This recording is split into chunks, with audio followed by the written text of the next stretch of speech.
নমস্কাৰ বন্ধুসকল, welcome to my YouTube channel Assam career job. আজি পুনৰ দুটা বিভাগত কিছুমান গ্ৰেড 3 আৰু গ্ৰেড 4 চাকৰি মুকলি হৈছে। ইয়াৰ কাৰণে শিক্ষাগত অৰ্হতা 8 পাছ, 10 পাছ, 12 পাছ, গ্ৰেজুৱেশ্যন হয়। ক'ৰ পৰা ভেকেঞ্চি কেইটা আহিছে, লগতে কেনেদৰে আবেদন কৰিব পাৰিব, এই সকলোখিনি কথা এই ভিডিঅ'যোগে আলোচনা কৰা হ'ব। যদি ভিডিঅ'টো ভাল পায় ভিডিঅ' লাইক কৰিব, লগতে চেনেলটো ছাবস্ক্ৰাইব কৰি দিব পাৰে এনেকুৱা ধৰণৰ ভিডিঅ'সমূহ প্ৰতিদিনে পাই থাকিব বাবে। লগতে আমাৰ হোৱাটছআপ চেনেল, টেলিগ্ৰাম চেনেলৰ লিংকবোৰ ভিডিঅ' ডেছক্ৰিপশ্যনত দিয়া আছে, তাতো আপোনালোকে জইন হ'ব পাৰে। ডেইলি তেতিয়া জবৰ আপডেটসমূহ পাই থাকিব। লগতে ভিডিঅ'টো অলপ বন্ধুৰ মাজত শ্বেয়াৰ কৰি দিব যাতে সকলো বন্ধু বান্ধৱে জবৰ আপডেটসমূহ পাই থাকে।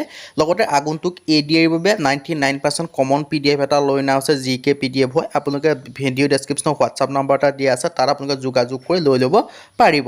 আহক আজি আমি ভিডিঅ'টো আৰম্ভ কৰোঁ। মই আপোনালোকক কৈছোঁ ভেকেঞ্চিখিনি দুটা বিভাগত আহিছে, এটা হৈছে আপোনালোকৰ গ্ৰেড 3 আৰু এটা হৈছে আপোনালোকৰ গ্ৰেড 4। এতিয়া গ্ৰেড 4 বিভাগত যিটো ভেকেঞ্চি মুকলি কৰিছে মই তাৰ ওপৰত কৈছোঁ। ইয়াৰ ভেকেঞ্চিখিনি মুকলি কৰিছে বিশ্বনাথ কন্যা মহাবিদ্যালয় ৰিক্ৰুটমেণ্টৰ ফালৰ পৰা আপোনালোকৰ কিছুমান গ্ৰেড 4 ভেকেঞ্চি মুকলি কৰি দিছে। এতিয়া পোনপ্ৰথমে যিখিনি গ্ৰেড 4 ভেকেঞ্চিৰ কথা ডিছকাছ কৰা হ'ব, তাৰপৰা গ্ৰেড 3 ভেকেঞ্চি বিভাগটোৰ কথা ডিছকাছ কৰা হ'ব।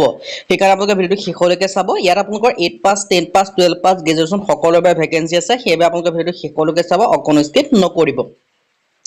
ইয়াত আপোনালোকে দেখিব পাৰিছে ভেকেঞ্চিখিনি পোনপ্ৰথমে আপোনালোকৰ লাষ্ট ডেটটোৱে জনাই দিছোঁ। লাষ্ট ডেটটো দিয়া আছে 25/7/2024। আপোনালোকে জুলাই মাহৰ 25 তাৰিখলৈকে ভেকেঞ্চিকেইটাৰ কাৰণে আবেদনসমূহ কৰি ল'ব পাৰিব।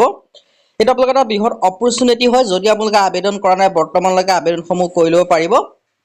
এটা আপোনালোকৰ গ্ৰেড 4 ভেকেঞ্চি মুকলি কৰিছে বিশ্বনাথ কন্যা মহাবিদ্যালয়ৰ ফালৰ পৰা। আৰু ইয়াৰ কাৰণে এটা বহুত ভাল খবৰ হয়, শিক্ষাগত অৰ্হতা মাত্ৰ 8ম শ্ৰেণী উত্তীৰ্ণ হ'লে হ'ল, মানে 8 পাছ হ'লে হ'ল। 8 পাছ, 10 পাছ আৰু 12 পাছ হয়। আৰু এখন আপোনালোকৰ গুৱাহাটী ইউনিভাৰ্চিটি আণ্ডাৰত হয়, মানে গভৰ্ণমেণ্ট চাকৰি হয়। আপোনালোকে আছাম গভৰ্ণমেণ্টৰ আণ্ডাৰত চাকৰি হয়। যদি ইণ্টাৰেষ্টেড দেন আপোনালোকে আবেদনসমূহ কৰি ল'ব পাৰিব। ইয়াৰ আপোনালোকে দেখিব পাৰিছে 8 পাছৰ কাৰণে ভেকেঞ্চি আছে আৰু গ্ৰেড 4 কাৰণে এটাকৈ ভেকেঞ্চি আপোনালোকে দেখিব পাব। আৰু লগতে এডুকেশ্যন কোৱালিফিকেশ্যনৰ ক্ষেত্ৰত 8 পাছ কৰিলে আবেদন কৰিব পাৰিব। লগতে আপোনালোকে ইয়াত বয়সৰ সময়সীমা যদি ক'বলৈ যাওঁ 18 পৰা 40 বছৰৰ ভিতৰত আপোনালোকে আবেদনসমূহ কৰি ল'ব পাৰিব। লগতে আপোনালোকে এজ ৰিলেক্সেশ্যনসমূহো পাব, যিসমূহ ST, SC, OBC কেণ্ডিডেট হয় বা ST, SC 5 বছৰকৈ ৰিলেক্সেশ্যন পাব, 45 বছৰলৈকে আবেদন কৰিব পাৰিব। OBC কাৰণে 3 বছৰ 43 বছৰলৈকে আৰু PW কাৰণে 10 বছৰ 50 বছৰলৈকে আবেদনসমূহ কৰি ল'ব পাৰিব। হাউ টু এপ্লাই, ইয়াৰ কাৰণে আবেদন কৰিবলৈ আপোনালোকৰ বায়'ডাটাখন আপোনালোকে বা নিজৰ আপোনালোকৰ এপ্লিকেশ্যন ফৰ্ম হয় সেইখন আপোনালোকে এই এড্ৰেছটো চেণ্ড কৰি দিব লাগিব, বিশ্বনাথ কন্যা মহাবিদ্যালয়, তালৈ চেণ্ড কৰি দিব লাগিব। লগতে 300 টকা আপোনালোকে এটা ডিমাণ্ড ড্ৰাফ্ট কাটিব লাগিব। মই সম্পূৰ্ণ এডভাৰটাইজমেণ্টখন আপোনালোকৰ ভিডিঅ' ডেছক্ৰিপশ্যনত দিয়া থাকিব, আপোনালোকে চাই লৈ পেলাই আবেদনসমূহ কৰি ল'ব পাৰিব। আৰু লাষ্ট ডেটটো 25 জুলাই হয়। আপোনালোকে ভালদৰে এডভাৰটাইজমেণ্টখন চাই লৈ আপোনালোকে আবেদনসমূহ কৰি ল'ব। এতিয়া আহিলে 2 নম্বৰ যিটো বিভাগত মুকলি কৰিছে তালৈ গৈছোঁ, ভিডিঅ'টো শেষলৈকে চাই থাকিব। 2 নম্বৰ আপোনালোকৰ 12 পাছ লেভেলৰ বা 10 পাছ লেভেলৰ ভেকেঞ্চি কিছুমান মুকলি কৰিছে কেৰিয়াৰ পইণ্ট ডিব্ৰুগড় ৰিক্ৰুটমেণ্টৰ ফালৰ পৰা। ইয়াত আপোনালোকে দেখিব পৰা ভেকেঞ্চিখিনি এটা বৃহৎ আপোনালোকে দেখিবলৈ পোৱা সুযোগে পাইছে। আপোনালোকে যদি ইণ্টাৰেষ্টেড আবেদনসমূহ কৰি ল'ব পাৰিব। ইয়াত আপোনালোকে পোনপ্ৰথমে অৰ্গেনাইজেশ্যন নেমটো দেখাব পাৰিছোঁ, কেৰিয়াৰ পইণ্ট ডিব্ৰুগড় হয়। কিন্তু এই যিটো ভেকেঞ্চি হয় গ্ৰেড 3 লেভেলৰ, এইকেইটা প্ৰাইভেট হয়। প্ৰথমতে মই যিটো বিভাগৰ ভেকেঞ্চিৰ কথা ডিছকাছ কৰিছিলোঁ এইটো গভৰ্ণমেণ্ট হয়, কিন্তু এইটো প্ৰাইভেট হয়। আৰু ইয়াত আপোনালোকৰ নাম্বাৰ পোষ্ট আছে 3টা। এডুকেশ্যন কোৱালিফিকেশ্যন বিচাৰিছে 12 পাছ হয়। জব টাইপ হৈছে প্ৰাইভেট আৰু এপ্লাই মোড আপোনালোকে অফলাইন যোগে কৰিব লাগিব।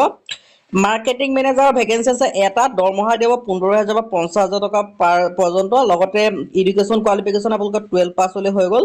এক্সপিৰিয়েঞ্চৰ ক্ষেত্ৰত 1 পৰা 2 বছৰ বিচাৰিছে। মাৰ্কেটিং এক্সিকিউটিভৰ কাৰণে 2টাকৈ ভেকেঞ্চি আছে, দৰমহা আপোনালোকৰ 10,000 পৰা 20,000 টকাকৈ পাব। আৰু লগতে এডুকেশ্যন কোৱালিফিকেশ্যন বিচাৰিছে হায়াৰ ছেকেণ্ডেৰী, 1 পৰা 2 বছৰ এক্সপিৰিয়েঞ্চ বিচাৰিছে। জেণ্ডাৰ মেল হ'লে আবেদন কৰিব পাৰিব। এপ্লিকেশ্যন ফিছৰ ক্ষেত্ৰত আপোনালোকে কোনো ফিজ পে'মেণ্ট কৰাৰ প্ৰয়োজন নাই। হাউ টু এপ্লাই, আপোনালোকে ইয়াৰ কাৰণে আবেদন কৰিবলৈ আপোনালোকৰ যিখন CV হয়, CVখন এই যিটো মেইল দেখিব পাইছে hr@school@gmail.com, এই এড্ৰেছটোত আপোনালোকৰ যিখন মেইল হয় এইটো পঠাই দিলে আপোনালোকৰ আবেদনসমূহ হৈ যাব। যদি ইণ্টাৰেষ্টেড আপোনালোকে আবেদনসমূহ কৰি ল'ব পাৰিব। মই ডেছক্ৰিপশ্যনত ইয়াৰ এডভাৰটাইজমেণ্টৰ লিংক 2খন দিয়া থাকিব, আপোনালোকে গৈ পেলাই আবেদনসমূহ কৰি ল'ব পাৰিব।